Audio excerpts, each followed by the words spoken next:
Assalamualaikum warahmatullahi wabarakatuh dan salam sejahtera buat kita semua. Dan hari ini ada episode pertama di Awaken Soul yang dimana Awaken Soul itu apa sih? Nah, Awaken Soul ini adalah sebuah tempat atau sebuah wadah yang dimana untuk kita berdiskusi dengan narasumber-narasumber yang luar biasa, yang dimana membahas spiritual, membahas religion dan sebagainya macam-macam. Dan hari ini saya senang sekali kedatangan seseorang yang luar biasa, yaitu sahabat saya, teman saya, yaitu adalah Mas Dana.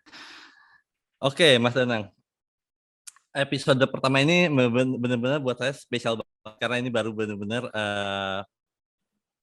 mungkin bisa dikatakan pertama kalinya saya menjadi moderator dan sebagainya. Mungkin maaf kalau mungkin agak-agak mungkin kesalahan dan sebagainya. So,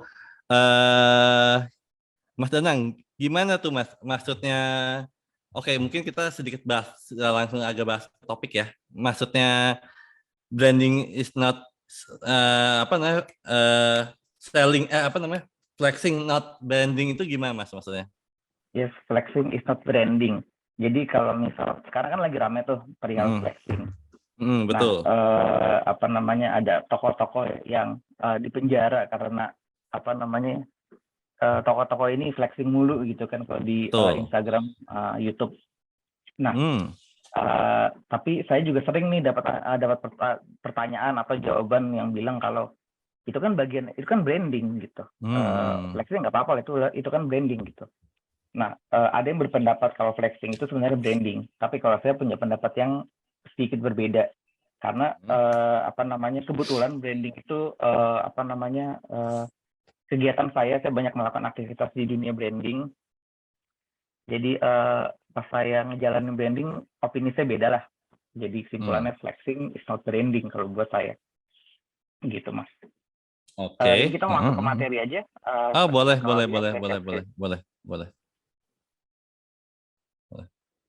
Oke. Yes. Oke.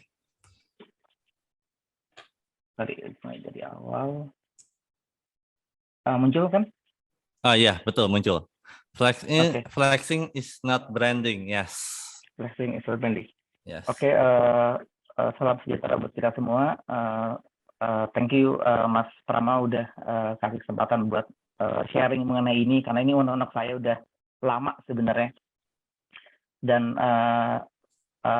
audiens yang ada di sekarang ada di Zoom ini sama nanti juga di YouTube yang buat nonton, semoga apa yang di-share kali ini bermanfaat. Dan karena sekarang puasa juga selamat ngabuburit, semoga puasanya berkah. Jadi kita mulai, kita ngebahas tuh sore ini mengenai flexing is not branding. Dan kalau misalnya di sini kita akan membagi jadi 3. Yang pertama fenomena sekarang, yang kedua habis itu flexing, hubungannya apa dengan branding, dan ada sedikit tips, sama yang terakhir conclusion. Jadi kalau misalnya kita lihat fenomena saat ini, sekarang terutama buat milenial dan generasi Z, dan sebenarnya nggak milenial dan generasi Z juga, tapi generasi di atasnya juga karena adanya pandemi, udah biasalah sama yang namanya digital. Di dalam digital itu sosialisasi pakai sosial media. Nah, menariknya selama berapa belakangan ini ya sosial media berkembang, terutama sejak Facebook ada sampai sekarang, sosial media punya perkembangan yang sangat signifikan dan jadi bagian dari hidup kita everyday ya, nggak cuma untuk bisnis, kerjaan, kehidupan sehari-hari, mau pacaran, suami istri, itu semua kontekan, semua pakai sosial media. Nah, tapi di sini ada beberapa hal sosial media yang bisa dibilang punya dampak yang lumayan signifikan. Salah satunya mungkin Mas Prama atau teman-teman juga ngerasain ada inadequacy about life. Jadi ada ngerasa kekurangan dalam kehidupan. Pernah nggak sih ngerasa saat ngelihat orang nih ya di sosmed, kok dia kayaknya mobilnya bagus banget ya, sedangkan mobil gue masih kayak gini nih gitu. Atau wah dia kulitnya bening banget nih kalau yang cewek-cewek kan. Gue kurang glowing gitu. Nah, di sini tuh sosial media somehow dengan kita ngeliat orang lain, banyak orang yang jadinya membandingkan diri dia dengan orang lain. Jadi merasa kurang aja gitu, karena selalu ada yang lebih bagus, selalu ada yang lebih baik, selalu ada yang lebih hebat daripada dia. Dan ini fenomenanya di mana-mana, nggak cuma di Indonesia aja. Terus ada juga fear of missing out. Kita takut kehilangan segala sesuatu. Kita takut kehilangan tren. Gak cuma tren. Mau belanja pun, mau beli barang, kita takut ada diskon nih, nanti nggak diskon lagi gitu. Jadi kalau misalnya kita lihat di e-commerce tuh, terutama jualan udah hampir pasti tuh ya, ada harga, habis itu dicoret diskon 50%. Padahal diskonnya mungkin aja terus-terusan, tapi seolah-olah diskonnya misalnya cuma seminggu gitu. Nah, kita takut tuh. Nah, ini tuh jadi bagian dari kehidupan kita, fear of missing out. Jadi kita di kehidupan itu cenderung punya rasa takut kehilangan sesuatu, kehilangan gosip, kehilangan hal yang terupdate, kehilangan beli barang, kehilangan momentum. Itu fear of missing out atau FOMO. Dan ada juga fakta yang menarik, sosial media kan sebenarnya membuat kita untuk fasilitas untuk bersosialisasi, tapi ternyata justru banyak milenial dan Gen Z yang merasa mereka itu sendiri, lonely, isolation. Walaupun mereka aktif di sosial media, tapi mereka merasa kesendirian gitu. Nah, ini juga fenomena yang menarik karena seringkali mungkin juga kita sering lihat kejadiannya apa terjadi sama kita. Di saat kita terkoneksi dengan orang lain di sosial media, kita seringkali terdiskonek nih sama orang yang ada di sekitar kita. Kita lagi makan nih sama teman kita, sama pasangan kita, sama keluarga, tapi kita chat sama orang lain atau kita lihat feed orang lain gitu. Kita ngacangin nih orang yang ada di depan kita, orang yang ada di sekitar kita. Jadi kita connect, tapi kita disconnect dalam waktu yang bersamaan. Dan juga ada depresi dan anxiety juga. Social media bisa leading to depression and anxiety. Ini bisa dilihat, ini sedikit ya data dari American Psychological Association. Kalau yang bilang 48% dari millennials itu ngerasain ada efek negatif. Di sini mereka bilangnya social media worries. Jadi kekhawatiran saat menggunakan sosial media.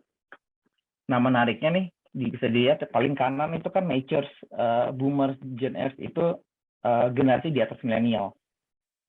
Generasi di atas milenial yang memang tidak sepasi milenial dalam menggunakan sosial media, itu cenderung lebih sedikit rasa worries-nya. Milenial itu worry banget. Di bawah milenial diprediksi juga bakal lebih worries. Iya.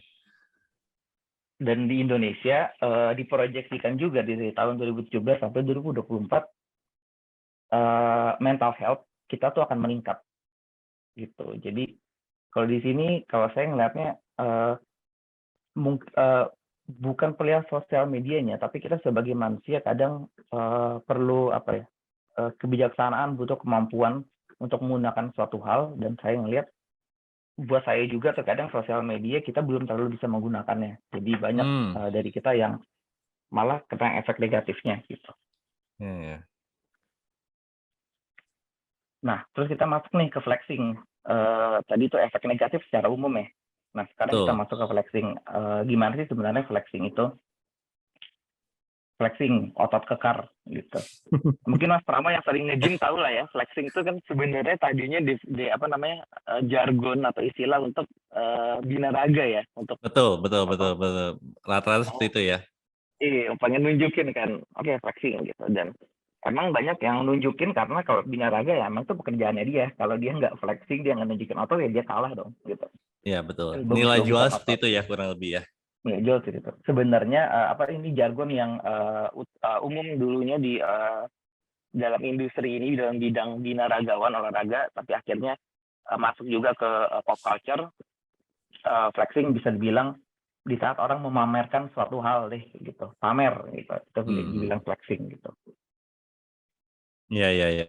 Nah, kalau ngomongin flexing nih Mas Prama, sebenarnya banyak sih diskusi gitu. Jadi saya sering lah ngebahas mengenai fenomena sama kadang-kadang sama teman-teman, kadang-kadang juga sama di webinar kayak gini, kadang juga di kelompok kecil gitu. Nah, pertanyaan yang menarik buat saya tuh dan sering juga tuh ada 3. Yang pertama, sosial media kan tuh emang buat pamer. Memang kenapa sih kalau kita mamerin, emang salah? Emang tujuannya itu sosial media untuk pamer gitu. Betul. Yang kedua adalah flexing itu kan branding gitu. Terus emang apa Yes. yang salah dengan melakukan branding? Kan kita emang harus branding, terutama kalau ngomongin bisnis ya, gitu. Hmm. Nah, yang ketiga, kalau ada nih orang yang kena dampak negatif karena flexing di sosial media, ngapain lo main sosial media gitu kan? Betul, Kalau betul, betul, betul. misalnya kena dampak negatifnya, yang gue samain sosial media simple gitu. Hmm. Nah, Ya, ya, ya. buat pertanyaan pertama nih ya, sosial media kan memang dibuat untuk pamer. Namanya kenapa kalau kita pamerkan? Ya, betul. Hmm, karena kita di apa namanya bulan puasa ya, mungkin banyak teman-teman yang lagi fokus juga dalam beribadah atau Hmm. menggali agama.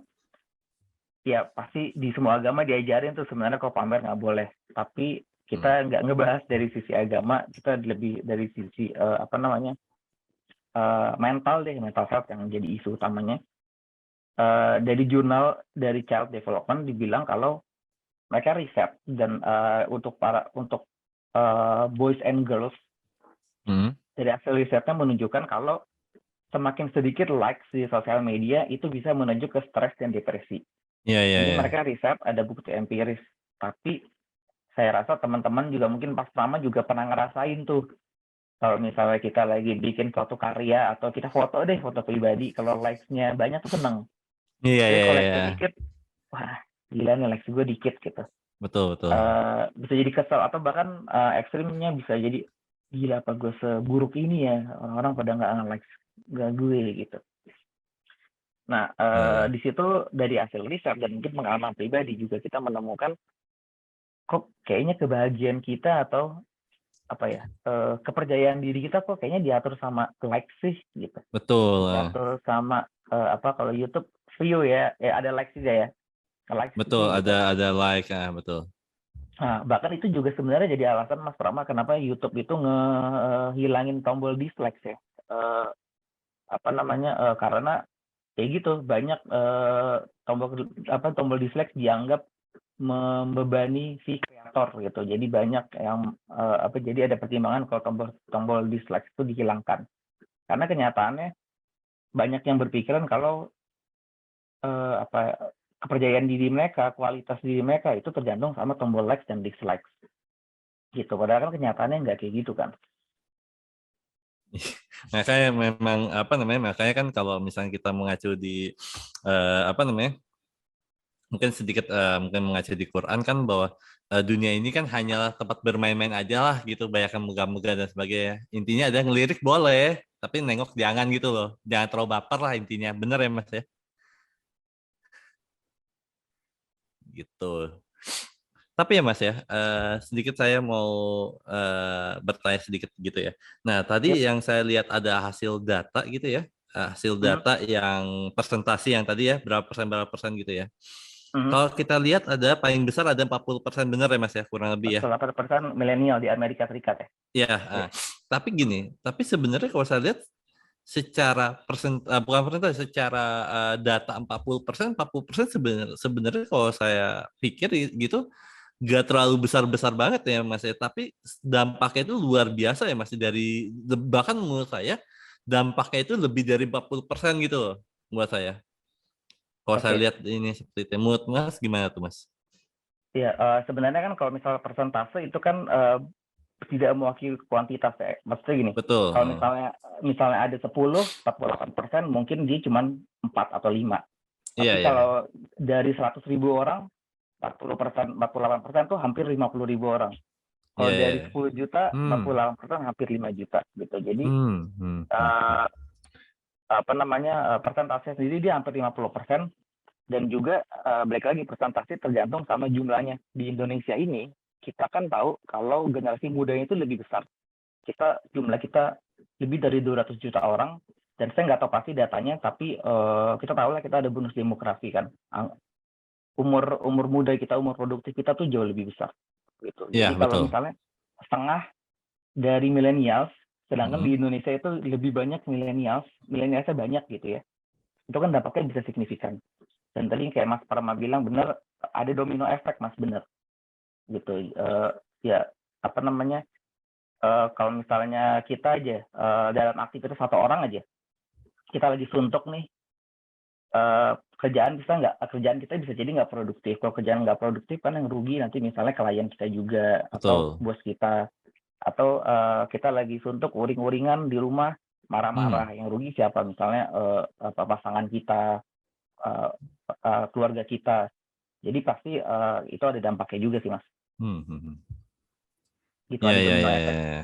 Saya interesting banget nih masa-masa kayak gini. Memang sebenarnya kalau saya lihat pun sebenarnya dari dulu pun mungkin zaman-zaman dulu pun sudah ada flexing Mas ya. Mungkin tapi nggak sebesar ini kali dampaknya atau nggak sebesar ini gitu Mas ya. Mhm. Iya, kalau zaman dulu mungkin kalau di literatur ya kalau di literatur satu yang paling terkenal kan Firaun ya, Betul, sombong, betul. flexing, flexing kalau dia Tuhan bahkan ya. Iya, Eee, iya. Kalau mengenai dampak, saya nggak tahu secara pasti karena, saya nggak tahu apakah itu terekam di literatur apa enggak, tapi kalau yang saya yakini dengan adanya sosial media itu kita apa ya, amplifikasinya itu sangat luar biasa gitu. Jadi, eee, mungkin dampaknya bisa jadi sangat cepat dan sangat luas karena ada internet itu, karena ada sosial media. Hmm. Jadi tapi kalau dibandingkan saya nggak tahu lebih besar mana ya. Iya, tadi sempat sebelum WS ini sebelum Awaken Salt ini dimulai, tadi kan saya sempat mungkin sedikit-sedikit ngobrol sama istri saya gitu ya. Kita ngomong bahwa tentang flexing gitu ya. Tapi gini Mas, tapi menurut Mas gimana kalau gini? Kadang-kadang flexing itu kan gini. Mungkin ya sih dari dulu udah flexing dalam arti gini masalah gini misalkan gini Mas pernah ngalamin nggak sih mungkin ditinggal maaf nih ya sebelumnya ditinggal di perkampungan mana atau gimana gitu ya yang dimana mungkin tetangga Mas misalnya depan si A ini ya katakanlah dia udah punya kamar mandi gitu mungkin kalau di samping-sampingnya itu mungkin rumah Mas dan sebagainya itu mungkin kamar dia mesti nimba pakai air dan sebagainya dia mungkin yang sudah pakai tahu Mas ya kamar mandi kotak gitu ya Mas ya yang Mhm mhm. mesti pakai gayung gitu. Nah itu menurut Mas itu termasuk sebenarnya secara langsung secara alam sadar atau tidak sadar itu apakah itu termasuk flexing flexing atau bukan sih Mas? Gini Mas, sorry, jadi kalau misalnya kita tinggal di daerah pinggiran nih misalnya Hmm, tadi, hmm. terus, di daerah pinggiran habis itu, kita ngelihat orang di WC yang tidak layak gitu ya. Betul lah. Nah terus gimana tuh? Maksud sorry gimana gimana? Heeh, Maksudnya heeh. saya kurang nangkep, Iya, pertanyaannya jadi gimana nih Mas Pramad? maksudnya gini. Nah, ini kan maksudnya pengaruh juga dari mungkin dulu ART saya gitu ya Mmm, bercerita dan sebagainya. Mungkin ini juga keinget banget saya dari relate dengan apa yang Mas omongin dari relate banget. Nah, mhm, nah mungkin nggak sih sebenarnya flexing ini sebenarnya dasar itu dari tidak sengajaan bukan dari sengajaan gitu. Jadi maksudnya dalam arti gini. Pernah sih ngalamin kayak misalnya dulu saya punya ART gitu ya. Rumahnya dia itu kurang begitu baik ya, kurang begitu layak lah ya. Nah, mhm, tetangga itu mungkin rumahnya agak sedikit layak. Mungkin ya, kita lebih gampang adalah mungkin si tetangga ini mereka mempunyai kamar mandi lah gitu. Dan berarti mmm, kamar mandi yang mungkin bukan kamar mandi yang bagus gimana, cuma kamar mandi yang kotak gitu loh Mas. Dia cuma nyiduk air, oke, mandi ya. Sedangkan si ART saya ini mungkin masih nimba gitu. Nah, mungkin nggak sih di mata si ART saya, si A ini, katakan si A ini, itu menganggap mhm. itu flexing atau bukan tuh mungkin nggak sih seperti itu Mas atau gimana Mas? Oh, iya iya iya. Nah, menariknya itu gini ya Mas Prama, jadi kalau misalnya kita lihat ya, eee eee, apa namanya, flexing atau sombong lah ya, Iya, itu, saya sempatlah diskusi sama, mentor ya, mentor saya, mhm, kalau mhm, sebenarnya intention itu penting.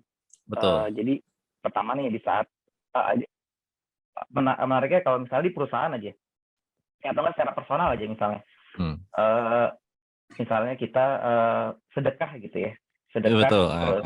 terus sedekah, difoto, biasanya terbagi tuh 2 tuh, yang pertama, "Ah, lu Hmm. pamer lu foto-foto sedekah, foto," gitu.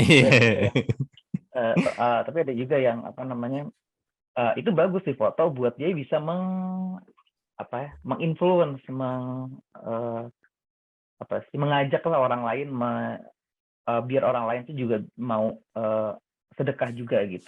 Yes, Nah, betul. kita tuh nggak pernah ada yang tahu tuh, motifnya tuh apa sebenarnya itu orang di foto saat sedekah. Nah, kalau kita ngomongin di ranah yang lebih dalam, mungkin kalau di ranah agama, itu kan sebenarnya jatuhnya niat itu yang nanti membedakan dia itu sebenarnya lagi flexing, lagi sombong apa enggak nih si orang ini, kalau di ranah agama. Iya, iya, Tapi iya. karena saya tidak ahli di ranah agama, makanya di sini kalau saya membedakan antara flexing dan branding gitu. Nanti mungkin saya coba jelasin ini, mungkin bisa nyambung ke yang Mas Prama tanyain ya. Oke, monggo, Mas. Nah, jadi kalau saya pribadi saya membedakan antara flexing dan branding. Benar nih pertanyaannya sebenarnya bagus. Bukannya flexing itu branding, terus apa yang salah dengan melakukan branding? Iya, iya. Nah, jadi di sini kita pahamin dulu nih, kalau branding itu kalau buat saya, kita membangun value, lalu memperkenalkan value tersebut. Iya.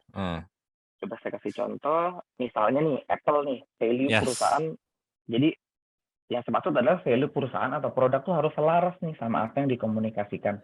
Misalnya Betul, saya kasih contoh Apple. Apple selalu jadi contoh saya karena menurut saya brandingnya sangat luar biasa. Jadi tahu lah ya, Apple tuh foundernya adalah Steve Jobs. Jadi Steve Jobs sendiri dulu dia pernah melakukan pencarian spiritual. Kalau orang bilang spiritual enlightenment itu sampai ke India. Di India dia belajar Zen Buddhism. Zen. Di India dia belajar Zen Buddhism. Jadi sebuah cabang dari Buddhis. Sebenarnya roots-nya itu di Jepang, Zen, tapi Steve Jobs sendiri ketemunya di India. Tapi di situ dia menjalankan praktek spiritual. Dan singkatnya, saat dia menjalani praktek spiritual, dia memahami nih suatu value. Value-nya itu adalah simplicity. Simplicity itu mungkin bisa diterjemahin sebagai kesederhanaan, sesuatu yang simple. Gitu. Nah, dia tuh kalau semakin simple suatu hal, itu semakin bagus. Gitu.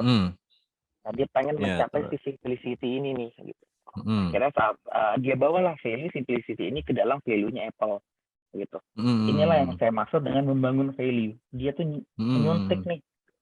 Apple nih value-nya pengen apa sih? Misalnya value-nya tadi simplicity. Nah, ini adalah brand value nih. Nah, kegiatan branding itu memperkenalkan nih value simplicity-nya itu ke audiens, ke masyarakat.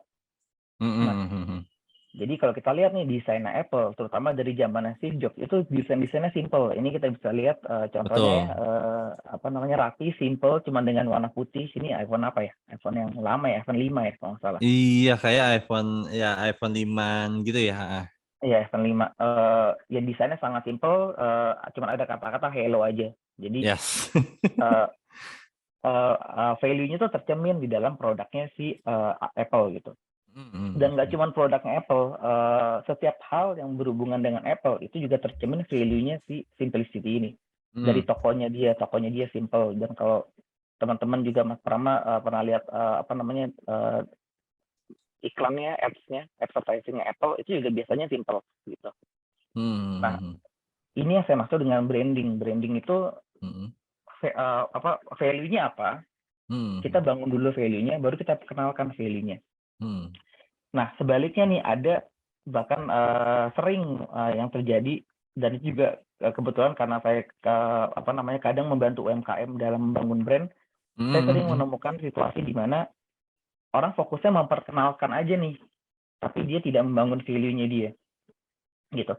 Contoh ekstrim yang terjadi di perusahaan besar itu ini nih.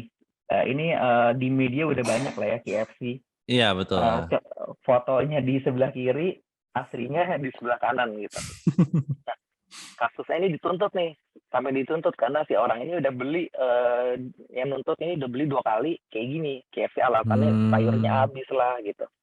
Nah, tapi yang terjadi nih apa yang terjadi adalah iklannya dia nih yang dia marketingin itu tidak sesuai dengan dengan realita yang sebenarnya.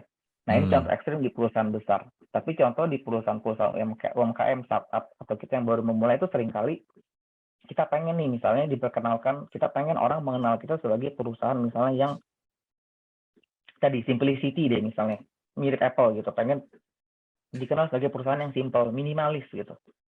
Tapi kitanya nggak membangun value-nya ini, misalnya kita pengen orang lain mengenal sebagai value minimalis, tapi ternyata misalnya produk kita sangat ribet, sangat kompleks gitu. Kalau Apple kan kalau kita lihat iOS nggak cuma produknya ya, nggak Betul, cuma betul. produk desain. iOS aja kan sebenarnya kebetulan saya pakai Android dan iPhone dan Hmm, iOS. iOS itu kan sangat simpel gitu. Jadi orang betul. cuma tahu cara pakai aja gitu. Tapi kalau Ya, Android kan betul. lebih kompleks untuk orang yang pengen Iya, sesuatu yang lebih kompleks gitu. betul, betul, betul, Nah, betul, betul. yang terjadi seringkali orang itu dia pengen dikenal sebagai apa, tapi dia tidak nih membangun sebagai apa. Hmm. Itu nggak cuma brand perusahaan lah, pribadi juga kayak gitu. Misalnya kita pengen dikenal sebagai orang yang smart misalnya, tapi ternyata kita nggak pernah baca, kita nggak pernah Oke. nonton, cuma nonton apa namanya yang nggak jelas gitu, yang nggak Hmm, menambah wawasan hmm, kita. hmm, Itu hmm. kan beda tuh, itu nggak sinkron tuh. Yang Iya, pengen kita ya. bangun sama yang pengen orang lain dikenal. Buat saya Hmm. itu bukan branding, buat saya itu flexing Oke, gitu. oke. Nah, jadi eh, yang terjadi sekarang nih ya, yang lagi rame di apa namanya di dunia perflexingan ini kenapa jadi masalah? Yaitu karena dia pengen dikenal sebagai orang kaya, tapi sebenarnya dia nggak benar-benar kaya, duitnya duit orang. Itu kan jadi masalah. Hmm, Gitu. hmm, hmm. Nah, bahkan di situ yaitu lebih panjang lagi ada penipuan lah di situ. Iya, Nah, ya. di situ perbedaan menurut saya mengenai branding dan flexing. Jadi memperkenalkan brand tanpa membangun value brand itu berarti tidak melakukan kegiatan branding secara utuh. Gitu. Kalau Oke. mau melakukan kegiatan branding, mulai dari awal bangun brandnya, baru perkenalkan Berarti brandnya kurang gitu. murni ya Mas ya brandingnya ya tersebut ya dengan cara seperti itu ya. Iya, kalau bahasa saya sih nggak utuh. Itu tuh Hmm. biasanya tuh short term aja sih Mas Prama. Kalau misalnya Hmm. kita nggak bangun value-nya nih, ya Ya, kayak ya, misalnya ya. kita deh sebagai manusia kita pengen kelihatan pinter, nanti Hah? juga orang kan bakal nyadar nih orang sebenarnya kagak pernah baca nih gitu kan. Pas udah ngobrol, mungkin awal-awal, wah gila nih orang kacamatanya tebel, kayaknya pinter nih gitu kan. Tapi kan sebentar doang, begitu dia ngelihat berinteraksi, ngelihat dalam, ngobrol, baru kan kelihatan gitu. Nah, Hmm. itu strategi short term sih di dalam bisnis pun, terhadap kegiatan branding, kegiatan marketing, cara seperti itu cara yang short term. Nah, Hmm. bahasa saya itu cara Hmm. flexing. Flexing itu nggak lama gitu. Kalau misalnya Hmm. Apple tuh 9 tahun berturut-turut jadi most valuable brand. Ya kalau saya lihat Hmm. dari strategi marketingnya dia, brandingnya dia, ya dia wajar lah dia bisa punya valuasi yang sangat tinggi di brandnya gitu. Hmm. Hmm. Nah, tadi balik ke pertanyaan Mas Rama, Hmm. kalau misalnya konteksnya tadi ini orang sombong apa enggak, sebenarnya kalau misalnya ngomongin apa namanya yang bersifat personal tentang spiritual atau agama itu tergantung dengan intention. Tapi kalau misalnya ngomongin mengenai bisnis, ini orang lagi flexing apa enggak, tergantung nih, ini orang punya kapasitas nggak sih sebenarnya untuk ngelakuin hal yang dia lakuin, gitu. Kalau misalnya dia di toiletnya bagus, sebenarnya bukan terus ngaku-ngaku toiletnya bagus, ternyata bukan toilet dia, itu kan flexing. Hmm. Tapi kalau misalnya toilet bagus, benar toiletnya dia, ya itu branding gitu. Kalau saya sih bedainnya. Oke, berarti secara langsung memang si branding itu memang dalam artian dan tanda petik gitu ya. Berarti si branding ini memang real, memang hasil kerja keras dia sendiri atau enggak memang memang buatan dia, maksudnya berkarya dia sendiri gitu ya Mas ya, kurang lebih ya. Betul, ada proses membangun. Jadi kalau saya sih nggak kopong lah isinya, nggak Ya, omdo ya. ya kalau orang bilang nggak omong doang, Zaman sekarang ya, zaman sekarang Om Do. gitu nggak kopong ada dalamnya lah, Aduh, luar biasa banget ya gitu. hari ini ya. Oh iya, saya mau bilang sebelumnya buat teman-teman, buat bapak-bapak, ibu-ibu yang hadir di WS ini, Way Consult ini, kalau memang ada yang mau nanya, silakan kalian boleh raise hand gitu ya. Silakan nanya Mas Danang, Mas Dana. Kalau ada mau Ya monggo tanya, silakan. Monggo gitu. bisa resen atau chat juga nggak apa-apa ya kalau Nah, misalnya boleh chat, boleh lagi ini di lah. jalan atau gimana. Betul. Nah, mengenai si apa value brand nih, kalau juga teman-teman ada yang apa namanya bingung atau lagi buat bisnis, lagi membangun sebuah karya juga, jangan lupa untuk value-nya tuh apa sih gitu. Hmm. Kebanyakan kita fokus untuk keluar dulu, tapi lupa untuk yang mengolah yang ada di dalam gitu. Hmm. Nah, terus tadi pertanyaan ketiga nih yang juga menarik perihal si flexing ini. kalau misalnya ada yang terkena dampak negatif karena flexing di sosial media, kenapa sih main sosial media gitu? Iya, Nah, iya, kalau iya. jawaban saya yang pertama, sosial media itu kan sebenarnya tools, itu alat. Ya, perumpamaan yang sering dipakai itu pisau. Pisau itu bisa dipakai buat nusuk orang, bisa juga dipakai Mm-mm. buat masak gitu. Iya, iya, iya. Tools itu kan netral. Tools itu akan menjadi negatif atau positif tergantung yang menggunakannya kan. Nah, di sini juga sama nih, sosial media itu manfaatnya banyak. Kita bisa networking, kita bisa kita ketemu juga pertama juga melalui sosial media kan gitu. Betul, betul, Eh, betul, betul. kita bisa ketemu sama orang di luar space, di luar ruang dan waktu, itu juga karena sosial Mm. media. Nah, di sini fokus setelah kita tahu dia punya manfaat, sebenarnya kalau buat saya pribadi, kenapa bisa jadi banyak dampak negatifnya? Karena kita nih sebagai manusia yang mungkin belum mature enough, belum cukup dewasa untuk bisa menggunakan sosial media gitu. Jadi kita harus mengembangkan diri kita gitu. Oke. Mas, sebentar, Yes. Mas. Yep.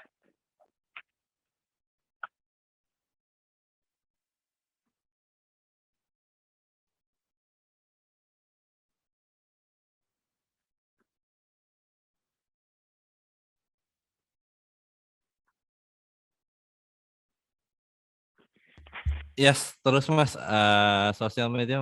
Nah, tapi memang ini ya, memang sebenarnya apapun yang ada di apa namanya, apapun yang ibaratnya universe kasih ini gitu ya, apapun yang universe kasih ini atau alam semesta memberikan buat kita ini sebenarnya memang benar-benar pisau bermata dua gitu ya Mas ya. Hmm. Yep. Betul. Uh, kalau misalnya ngomongin tentang alam semesta ya, saya juga sering dengar pendapat yang bilang kalau kita tuh manusia kan turun ke bumi untuk menjadi rahmat bagi alam semesta ya. Tapi ternyata pada kenyataannya banyak manusia yang bukan menjadi rahmat, justru malah menghancurkan alam semesta. Manusia Hmm. pun sebenarnya pedang bermata dua kalau buat saya. Betul, betul, Gitu. betul, betul. Nah, jadi menariknya adalah di sini kalau buat saya ya kita nggak perlu judgmental, karena sosmed buruk nih gitu, atau apalagi sama diri kita sendiri juga, karena meskipun saat ini kita berada di situasi yang buruk, selalu ada cara untuk kita ya gitu. Tadi misalnya kita menghancurkan alam, tapi kita selalu bisa akhirnya berubah dan memperbaiki alam. Nah, mungkin kalau sampai titik saat ini sosial media itu banyak dampak negatifnya, ngebuat kita stres. Soalnya saya pernah ada situasi di mana saya muak sih sama sosial media, akhirnya saya benar-benar dan pekerjaan saya juga melalui sosial media gitu. Jadi saya nggak bisa benar quit sosial media. Yang ada saya quit sosial media secara personal, ya saya menemukan kedamaian gitu. Tapi kan saya nggak bisa meninggalkan gitu aja. Jadi yang saya lakukan adalah gimana ya biar gue bisa mengolah diri gue, biar ini nggak affecting gue nih gitu, karena ya buat saya pribadi juga nggak segampang gitu Mas Prama, Iya, ya dampaknya tuh kena juga gitu. Mungkin pasti, Mas pasti, Prama pasti. bisa rasain. Nah itu tuh yang tadi saya mau menanyakan bahwa ibaratnya dengan kasus-kasus flexing ini kan orang-orang yang bekerja di dunia kayak Mas Dana ya gitu ya, mungkin Hmm. branding dan sebagainya itu kan kena banget tuh Mas ya. Hmm. Nah itu Yep. memang dampaknya juga cukup luar biasa juga Mas ya, memang ini juga ya. Ya betul. Nah, Ya gimana ya terus Mas, sorry, lanjut ya, gimana? menariknya itu gini Mas Prama, saya kan bekerja di bidang ini ya, saya tahu lah maksudnya, uh, saya juga ada di personal branding dan ada klien-klien yang memang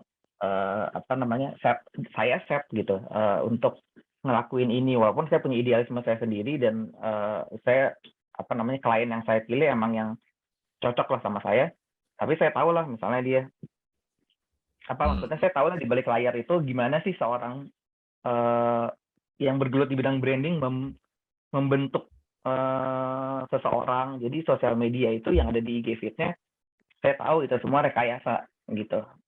Dan karena saya melakukan itu. Tapi tetap Mas Rama, walaupun saya mengerti itu, terkadang dampak negatifnya juga bisa kena saya. Dan ini juga saya baca di jurnal di Amerika Serikat, juga menarik banget. Di jurnalnya dibilang kalau anak muda yang terkena dampak sosial media itu mereka tahu kalau itu semua sebenarnya nggak beneran, itu nggak real, tapi tetap mereka affected by sosial media gitu. Jadi mereka tetap bisa merasa stres atau depresi karena sosial media, walaupun mereka tahu kalau itu sebenarnya nggak nyata. Itu kan aneh ya. Tapi itu terjadi juga di saya. Gitu. Ya, jadi sebenarnya dari ibaratnya orang-orang itu memang pasti orang-orang yang mungkin pekerja dengan Mas Dana, mungkin saya dan sebenarnya banyak memang dampaknya juga luar biasa Mas ya. Iya, betul. Jadi intinya adalah kita mesti mempunyai self healing yang baik gitu Mas ya. Ya, benar. Self development kalau saya. Hmm, Gimana kita bisa develop diri kita, karena gini, menariknya teknologi itu kan kita berkembang terus ya, hmm, sangat signifikan. Tapi gimana sih perkembangan edukasi gitu? Nggak selaras.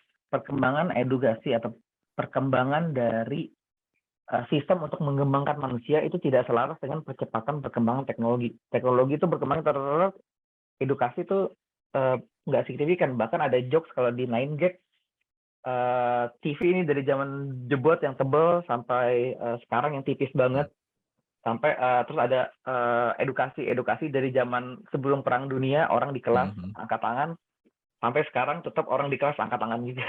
Nah, Jokesnya adalah edukasi nggak berubah dari zaman dulu. ya betul. Nah, apakah jadi gini Mas, dengan omong Mas tadi itu kan saya mengulangi lagi bahwa apakah gini Mas, menarik banget nih Mas tadi ngomong bahwa intinya adalah dari dulu sampai sekarang tidak berubah ya Mas ya, benar ya secara education right, benar ya kurang lebih seperti Uh, itu. Mungkin nggak signifikan karena saya nggak di dalam bidang edukasi, tapi saya Nah, nggak merasakan ada perkembangan signifikan.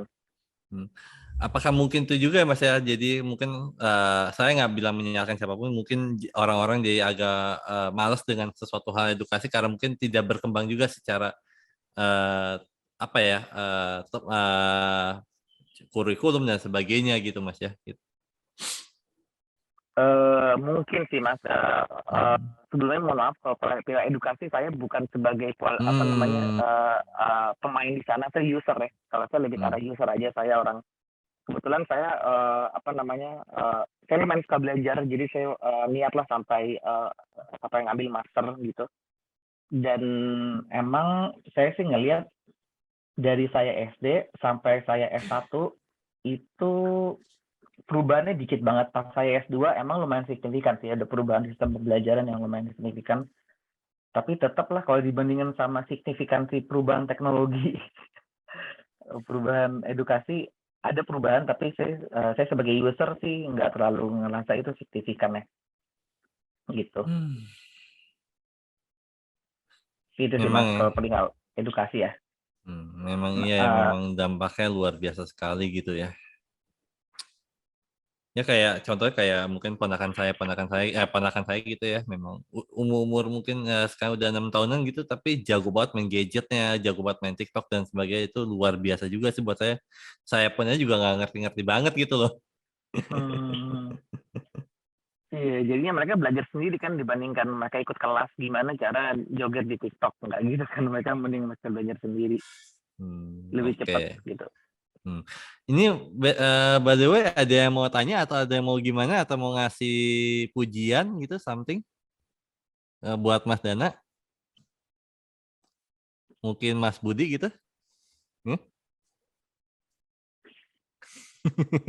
Ini kebetulan juga kayak istri saya juga nonton nih, jadi mungkin istri saya mau nanya kali. uh, Apa namanya, kalau misalnya belum nggak apa, nanti bisa ditampung dulu juga di Betul kolom betul chat. betul betul jadi ya. Kita coba lanjut dulu ya. Ini Oke siap siap. sekilas aja karena kebetulan saya melakukan ini dan saya merasakan manfaatnya, jadi pengen sedikit sharing. Di sini saya ada poin mengembangkan diri kita. Jadi tadi saya itu percaya banget sih Mas Prama kalau jadi gini, education system yang saya rasain sebagai Hmm, user itu hmm. adalah education system yang banyak melakukan pengembangan diri di ranah intelijen Maaf apa. Mas Dana maaf suaranya agak ngendap ya. Maaf suara Mas Dana agak ngendap. Nah, agak jauh nih suaranya. Oke Mas. Masih jauh? Ah oke oke aman. Masih? Aman? Enggak aman aman aman. Ya oke. Oke. Iya, jadi balik lagi tadi, kan kalau misalnya secara umum ya, saya sebagai orang awam yang cukup antusias mengenai education, Mhm. eh, manusia itu kan seenggaknya sekarang secara umum tuh terdiri dari 3 bentuk kepintaran, kepintaran intelligence, kepintaran emosional, sama kepintaran spiritual. IQ, Oke, intelligence quotient, EQ, emotional quotient, sama SQ, spiritual quotient. Nah, yes. di situ kalau saya sebagai anak 90-an yang sekolah, itu yang saya rasain adalah education system kita banyak fokus di IQ gitu, intelligence quotient. Nah, sedangkan spiritual quotient dan emotional quotient-nya itu agak ketinggalan sebenarnya yang saya rasain. Nah, walaupun saya banyak juga dapatin itu dari kegiatan sosial, hubungan interaksi sosial saya, tapi dari benar-benar sistem edukasinya itu saya nggak ngerasa saya dapat banyak gitu pas lagi masa saya sekolah. Nah, menariknya justru kalau misalnya menurut saya sosial media itu banyak yang membutuhkan kepintaran kita justru bukan kepintaran IQ aja. Salah satu Hmm. emotional quotient. Jadi Mas Prama, emotional quotient itu salah satunya berhubungan sama gimana kita bisa berhubungan sama orang, gimana biar Iya, kita iya, iya, bisa iya. berinteraksi dengan bagus, biar kita Hmm. bisa merespon orang lain, biar kita nggak gampang baper, itu sebenarnya emotional quotient. Nah, kalau di sosial media kan salah satu isu utama, terutama di Amerika Serikat, saya nggak tahu kalau di Indonesia, karena jujur aja belum pernah lihat datanya, tapi kalau di Amerika Serikat, cyberbullying itu cukup besar, gitu. Hmm. Nah, emotional quotient itu berhubungan sama gimana kita menyikapi cyberbullying. Jadi orang yang Ya. emotional quotient-nya tinggi, itu lebih bisa menyingkapi pada orang yang ngecengin dia di sosial media, ada yang ngejelek-jelekin dia. Orang yang EQ-nya tinggi itu cenderung lebih bisa merespon dengan baik. Orang yang EQ-nya rendah itu cenderung bisa baper, kesel, bahkan bisa sampai bunuh diri kalau kasusnya ekstrim. Nah, justru di sosial media itu banyak intelijensi, ya seenggaknya emotional quotient yang dibutuhkan menurut saya dibandingkan IQ. Hmm. Sedangkan si EQ ini tidak dikembangkan di sistem edukasi kita sebenarnya. Itu yang saya rasain ya. Betul, EQ memang agak-agak berbeda ini banget ya. Beda ya. Ketinggalan. Mungkin Iya. kalau sekolah yang kurikulumnya sendiri, mungkin kayak Montessori gitu, dia mulai berfokus nggak cuma di IQ aja ya. Tapi kan itu kan masih sedikit.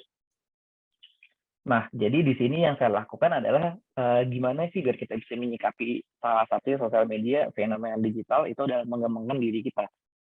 Dan salah satu yang saya pelajarin, ini tips sedikit, kalau saya pakai apa ya, sebenarnya banyak metodenya, tapi kalau saya salah satunya pakai metode namanya Stoik.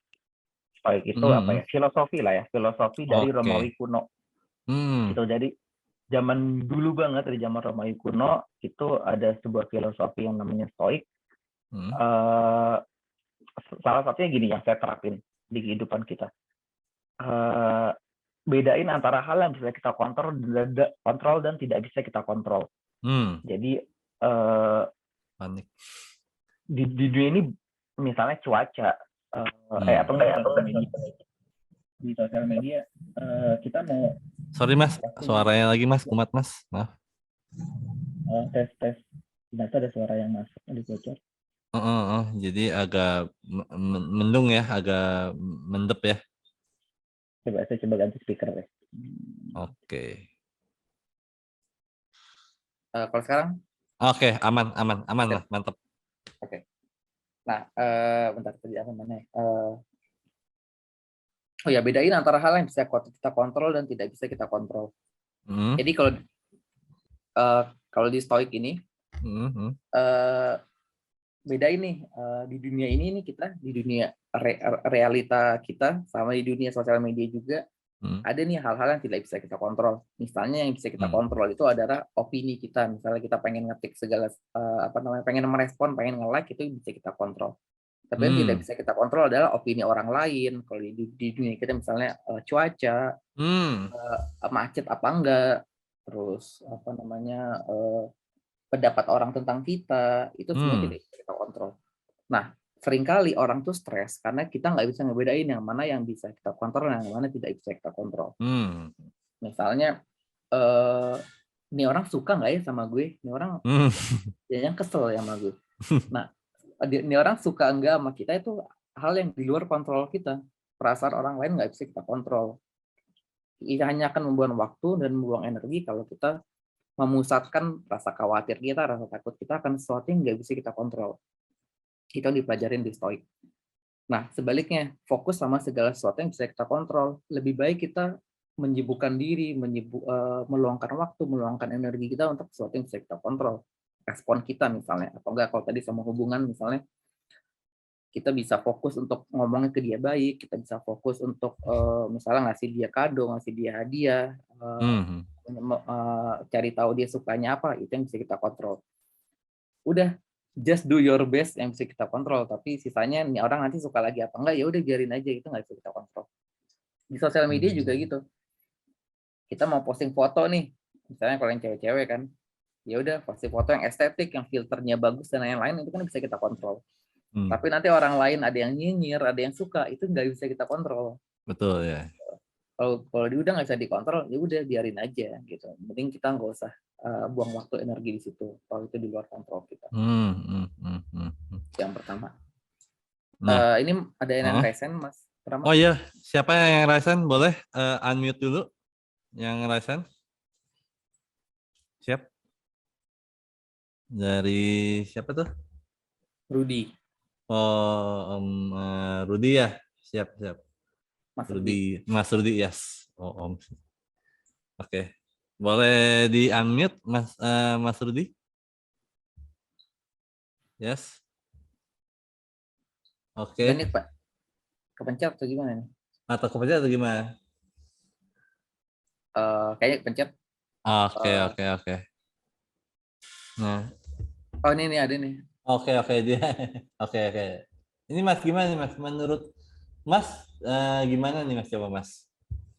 Coba Mas boleh silakan baca Mas.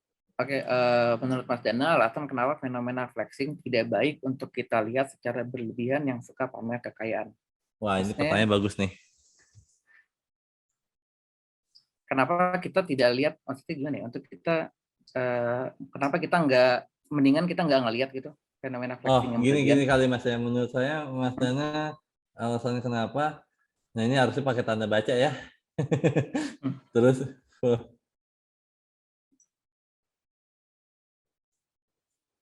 ntar. Prosesnya kenapa kita nggak? Iya ya, mungkin ini tolong boleh ditulis ulang atau gimana lebih jelas gitu maksudnya. Jadi kalau sekilas sih saya ngeliatnya kenapa kita nggak lebih baik nggak ngelihat nih fenomena flexing ini gitu. Nah itu kalau oke, pertanyaan seperti itu anggapnya seperti itu. Nah itu Mas Dana gimana Mas Dana? Ya jadi kalau misalnya dari tadi kayak di slide awal deh, itu sebenarnya saya juga ngambil dari datanya juga dari jurnal juga dibilang kalau inadequate in life gitu. Jadi seringkali sebenarnya nggak cuma flexing kekayaan ya.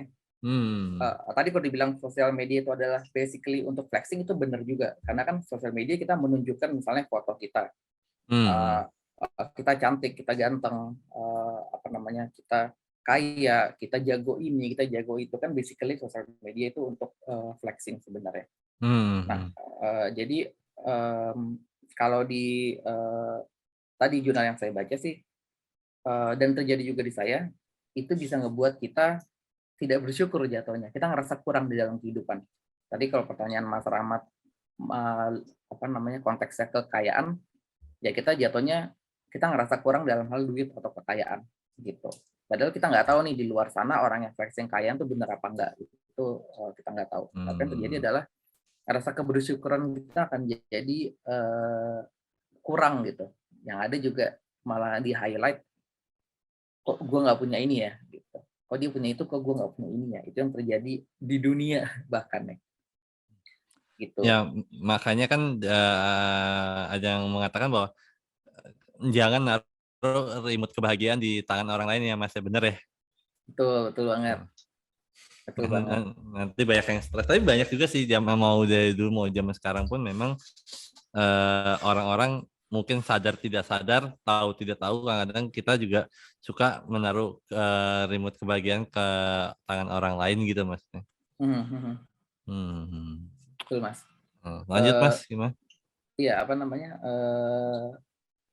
Oh iya, ngomongin kebahagiaan menarik banget karena tips yang sebenarnya saya share karena saya jalanin itu sebenarnya karena kita lebih baik fokus sama diri kita sendiri, lebih baik kita fokus sama apa yang kita kontrol daripada kita sibuk. Misalnya kita ngomel-ngomel, kenapa sih orang pada flexing di sosmed itu dosa tahu gitu misalnya, atau kenapa sih Iya, iya, iya. sosmed nggak kontennya nggak kenapa sih kalau sosmed kontennya nggak edukatif gitu, kenapa Iya, kontennya yang betul. nah itu tuh nggak bisa kita kontrol. Kita mau sampai urat kita putus, kita ngomong kayak gitu tuh sebenarnya nggak ada gunanya gitu. Mungkin kalau kita policy maker, kita pemerintah gitu, kita bisa bikin policy, kita bisa bikin kebijakan. Ya, which is kalau sekarang ada UU ITE. Tapi Iya, tetap betul. kita nggak bisa rely on itu. Lebih baik kita fokus sama apa yang bisa kita kontrol. Kalau kasusnya melihat ada orang yang pamer kekayaan, mending kita fokus gimana kita responnya terhadap itu. Apa mungkin aja bisa kita jadi motivasi kan, kita jadi semangat aja, kita malas kerja, kita ngelihat ada orang buang iPhone, kita jadi lebih semangat. Oh, gue nggak pengen kayak dia nih, gue apa namanya harus bisa lebih daripada dia, termotivasi gitu. Mending kita fokus sama apa yang bisa kita kontrol. Dan ini poin kedua persis kayak Mas Parama tadi bilang, berhenti menggantungkan kebahagiaan dari segala hal yang tidak bisa kita kontrol. Dan ini Nah, benar menurut saya, maaf Mas, ini yes. benar yang concern banget sebenarnya gini, terlepas dari yang whatever itu flexing dan sebagainya ya Mas, katakanlah itu ya, terlepas dari semua, dan menurut saya yang kedua ini sangat amat concern banget buat saya, mungkin menarik banget untuk dibahas karena ini memang benar-benar yang banyak banget orang yang mengalami hal ini gitu loh Mas. Maka saya senang banget membahas hal ini gitu, keren banget asli. Dan Lanjut ini kan Mas.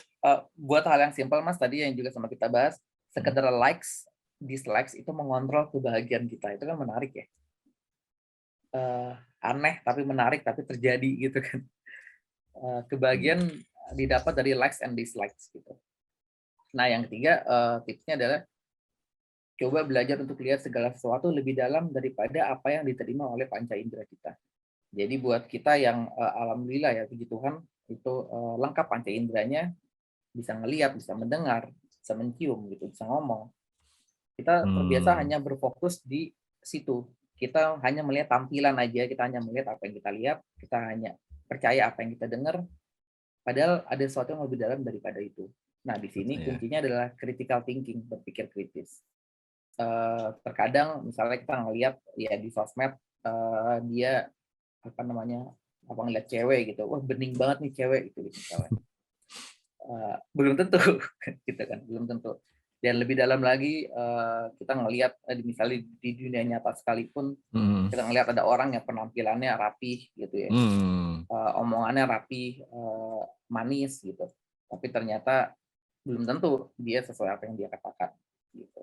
Nah, yang terjadi seringkali kita ya as it is aja ngelihat segala sesuatu, kita nggak berpikir kritis, kita nggak ngelihat lebih dalam lagi gitu. Padahal dunia kita diciptakan itu berlayer dimensinya, tidak hanya ada satu dimensi dengan layer paling atas.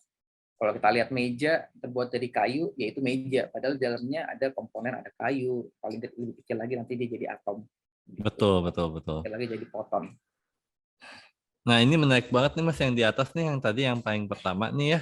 Memang kita memang sebenarnya kebetulan mungkin bulan puasa ini, bulan Ramadan ini kita dengan mungkin dengan orang-orang yang mungkin sih yang puasa dan sebagainya, memang yang atas ini memang yang nomor satu ya Mas ya, yang itu ya, itu memang menarik sekali. Memang kita harus yang namanya belajar untuk menuju ke dalam, bukan menuju keluar ya Mas ya. Yes, yes. Tuh, dan apa namanya, kalau saya lihat nih dari Mas Prama sendiri mengenai awakening soul, mungkin akan banyak ngebahas mengenai hal-hal yang agak mirip sama yang saya jabarkan di sini, tapi kapasitas saya nggak lebih dalam membahas ini. Betul, Mungkin betul, nanti betul. semoga ada pembicara-pembicara lainnya yang punya kapasitas lebih dari saya untuk lebih detail ngebahas mengenai hal-hal kayak gini nih. Luar biasa banget deh hari ini narasumbernya. Tepuk tangan dulu buat Mas Dana. Oke, Dan lanjut Mas. kesimpulannya, ini ada kesimpulan aja. Jadi yang pertama di sini sebenarnya topiknya karena emang keresahan saya dari fenomena sosial terutama yang bisa mengganggu kesehatan diri. Kesehatan diri itu nggak cuma kesehatan fisik tapi juga kesehatan mental. Terus saya juga pengennya ada opini kalau flexing itu sebenarnya bukan branding buat saya. Jadi buat teman-teman yang nggak cuma punya bisnis tapi juga secara personal pengen memamerkan dalam tanda kutip kapasitasnya di sosial media atau dimanapun, jangan lupa untuk jangan cuma pamer doang, tapi juga kembangkan biar apa yang dipamerkan itu selaras sama kapasitas dirinya dia. Sama yang ketiga, secara personal tadi kembangkan diri kita untuk sesuai dengan apa yang kita brandingin, sama dunia kita ini berubah sekarang. Cepat banget perubahannya, teknologi berubah dengan sangat cepat. Terus tadi perkembangan diri kita, mungkin kalau kita hanya ikutin education system, mungkin IQ kita aja yang lebih difokuskan, tapi diri kita jadinya nggak utuh kalau kita hanya satu sisi aja pengembangan diri.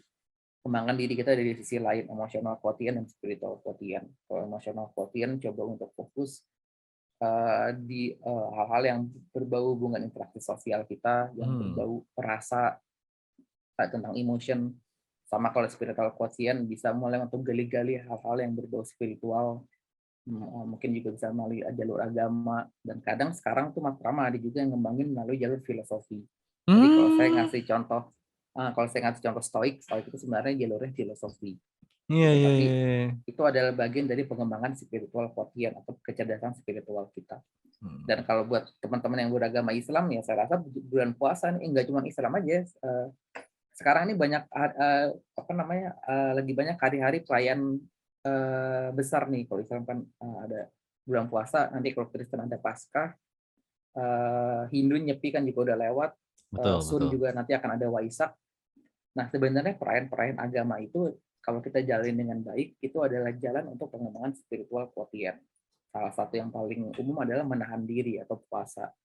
Betul. Gitu. Jadi puasa itu bukan sesuatu hal yang kayak nahan lapar aja Mas ya sebenarnya. Dan sebenarnya metode puasa atau konsep puasa ini sebenarnya kita harus diterapkan pas bukan di bulan Ramadan aja Mas ya. Makanya habis bulan puasa itu terus-terusan puasa dalam tanda petik ya menahan diri sebenarnya konsepnya kan. Iya, idealnya gitu. Jadi kalau misalnya yang saya pernah pelajarin juga untuk meningkatkan kecerdasan spiritual kita, salah satu yang utama adalah menahan diri. Menahan ego ya kalau orang sering bilang. Ya semoga ini jadi momentum lah bulan puasa juga. Kita bisa mengembangkan diri kita. Oke, nice banget, keren banget.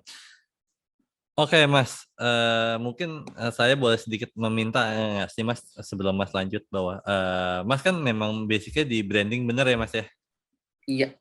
Ya kan, basicnya di branding gitu ya. Mungkin buat audiens di sini, mungkin teman-teman yang di sini, bapak-bapak, ibu-ibu di sini, mungkin boleh nggak sih, mungkin di sini juga banyak anak muda juga ya, itu boleh nggak sih diajarin dikit bagaimana sih untuk mengetahui jati diri sendiri atau apa yang kita suka atau seperti itu, gimana sih untuk tipsnya aja deh sederhana gimana sih untuk mengetahui hal itu gitu.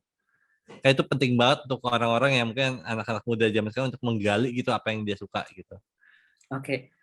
Ini juga menarik banget ya. Kalau misalnya dibilang ngajarin, mungkin saya nggak bisa ngajarin karena saya juga ada di situasi itu. Soalnya saya pernah ngobrol sama dosen gitu di salah satu universitas swasta. Dia bilang gini, saya tuh bingungnya sama anak zaman sekarang katanya. Kalau saya tanya hobinya apa, itu hobinya tuh sama semua antara nonton film, jalan-jalan, makan, main game. Itu 4 poin itu tuh. 4 poin gitu. Nah, di situ fenomena yang menarik saya coba ngegali lebih dalam karena saya juga ngerasain itu sebenarnya Mas Prama, kok kayaknya gue tuh kayak keikut arus banget ya, apa yang gue suka tuh gue juga nggak tahu. Nah, kalau buat saya akhirnya tuh ngegali, saya ketemu orang yang ngerti lah yang namanya life mapping. Jadi kita bisa nge-mapping diri kita tuh peta. Kita bisa memetakan diri kita tuh sebenarnya jagonya di mana sih, apa yang kita suka sih. interest kita di mana sih gitu. Nanti kelihatan nih. Hmm. Nah, pemetaan itu satu, sebenarnya metode banyak, ada yang pakai metode SWOT, strength, weakness, opportunity, threat, ada yang pakai metode itu. Tapi yang pasti kalau saya terjadi, alhamdulillah puji Tuhan di pandemi ini eksplorasi sih Mas Prama. Jadi karena saya punya banyak waktu, saya bingung juga mau ngapain, akhirnya saya lakuin hal yang dari dulu pengen saya lakuin tapi nggak Justru sempat orang saya nganggur lakuin. tuh banyak kreatif Mas ya. Kecuali kalau dia tiduran aja, ya mungkin dia bisa dapat duit dari tiduran, tapi kalau saya nggak bisa. Gitu, jadi eksplorasi sih Mas Prama, jadinya eksplorasi, lakuin aja terus gagal, lakuin, evaluasi, lakuin lagi. Saya akhirnya banyak nemu, saya juga tadi monoton, saya suka ditanya juga saya bingung apa yang saya suka, tapi sekarang Itu setelah kasus banyak zaman sekarang tuh Mas ya. Saya juga sering nemuin iya, kayak gitu juga. betul. Nah, tapi sekarang setelah eksplorasi, tadi juga dibantu dengan ada pemetaan, saya udah bisa jawab sih dengan confidence Mas, kalau ditanya orang, apa sih yang lu suka, gitu. Dulu saya bingung memang, gitu. Nah, saya lebih karena sharing sih, ngajarin juga nggak bisa sebenarnya, cara tahunya. Luar biasa banget sore ini menjelang buka puasa gitu ya. Oke Mas, ini kayaknya nggak ada yang tanya ya, mungkin juga banyak yang ini juga kali ya lapar gitu ya nungguin ini ya, dan kayaknya mungkin kita di jam yang berbeda kali Mas ya. Kalau jam 4 kayaknya orang-orang kayaknya udah otaknya itu udah mikirnya ada kayak tajil gitu kayak Mas ya. Iya, udah lapar ya, udah mau buka. Oke Mas, final ini Mas ya, saya minta dong quotes buat episode 1 ini, episode Mas Danang ini. Quotes, lebih karena final statement ya. Oke, yes. Jadi karena dari tadi kita sebenarnya tadi campur aduk ya, ada ngomongin mengenai sampai ke filosofi juga, tapi dari garis besar terutama buat teman-teman Bapak atau Ibu yang banyak bergelut di sosial media itu hanya alat. Alat itu akan menjadi positif atau negatif itu tergantung dengan kualitas diri kita. Jadi kalau kita ngelihat sosial media negatif, berarti ada yang salah sama diri kita. Jadi coba kembangkan diri kita, nanti kita akan bisa ngelihat apapun itu di sudut pandang yang berbeda. Gitu. Alright, yes, gila ini banget, ini beberapa membuat saya pencerahan buat saya banget, terus juga luar biasa sekali. Mas, next time datang ke WS lagi Mas ya, WS Consult lagi Mas ya. Kita ngebahas yang lain, soalnya banyak nih, tapi saya nggak mau bahas dulu nih. Saya banyak juga nih hal-hal yang mungkin orang-orang di sini yang mungkin nggak begitu tahu Mas Dana, tapi saya kurang lebih ngerti lah gitu. Nanti kapan-kapan kita paksa untuk ngebahas ya. Oh enggak ya Mas ya.